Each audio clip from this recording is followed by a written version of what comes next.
Қазақ ұлт азаттық қозғалысының көсемі Әлихан Бөкейхан, Алашорданың көкжал азаматтарының бірі болған Елдес Омаровқа жазған «Шырақ елдесім» деп басталатын хатында Шұбартау елі, Қарқаралы оязы, 3000 үй құрамы, 300-дің ең соңғы хан Әбілмәмбеттің төлеңгіті. Мұнда қырғыз, тоқа, қуандық, найман, қалмақта қазақтың талай атасының тұқымы бар. Әбілмәмбеттің кенже үйі Қара шаңырақ Шұбартау елінде күнгей саяқта дейді.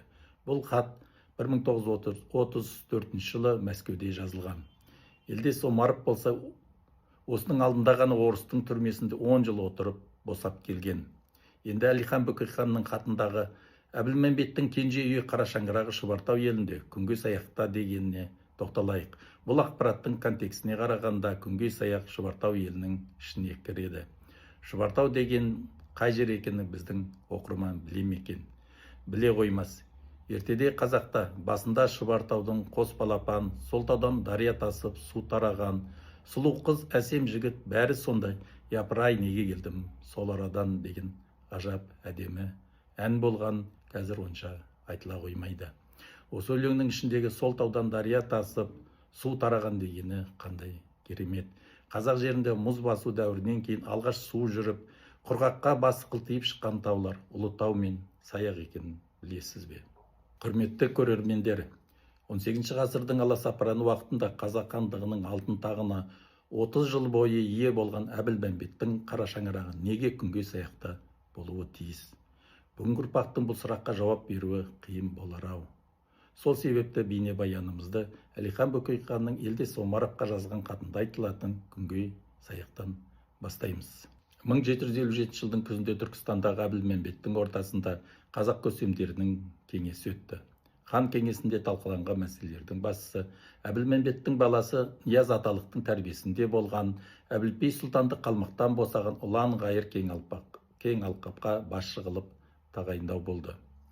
1742 жылы Абылай сұлтанды қалмақ тұтқынынан босатамыз деп, Нияз аталық өзі тәрбиелеп өсірген осы Әбілпейізді Қаратал өзенінің бойында отырған Қалден Сереннің ордасына бастап алып барып еді. Енді өз аманатта отырған қара қалмақтың жұртына иелік жасау да Әбілпейіздің пешенесіне жазылыпты.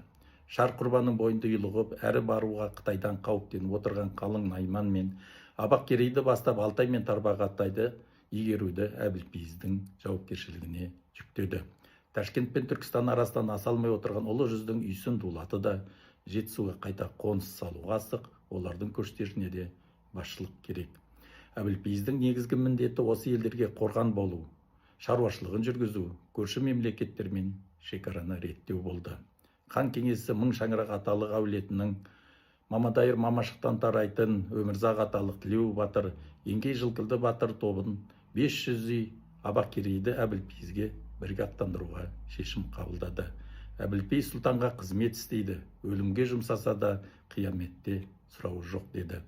Шығыс өңірге аттанып бара жатқан Әбілпейізге Әбілмәмбет хан өзінің сенімді төлеңгіттеріне Жаназар батырды баз қылып бірнеше ауыл берді. Әбілпейіз осы тапсырмамен Түркістаннан алдымен Шұбартауға келіп түскен. Әбілпейізбен бірге келген Арыстан аталық әулетінің өкілдері Мамадайыр Мамашық маңайындағы елге ұйытқы болып, Әбілпей сұлтан туын тіккен Шұбартауда төлеңгіт атанып отыр. Сонымен бірге Шұбартау төлеңгіттері ішінде Әбілпейіздің өз кіндігінен тараған ұрпақтары да болғанын 1880 жылғы санақ деректерінен көреміз.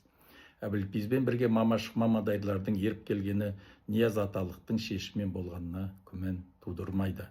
Иса Қаңтарбайұлы шежіресінде арғының басқа балалары қайтып, Мамадайыр Мамашық қалмақтан кек аламыз деп төре қолмен бірге қалып қойған делінеді.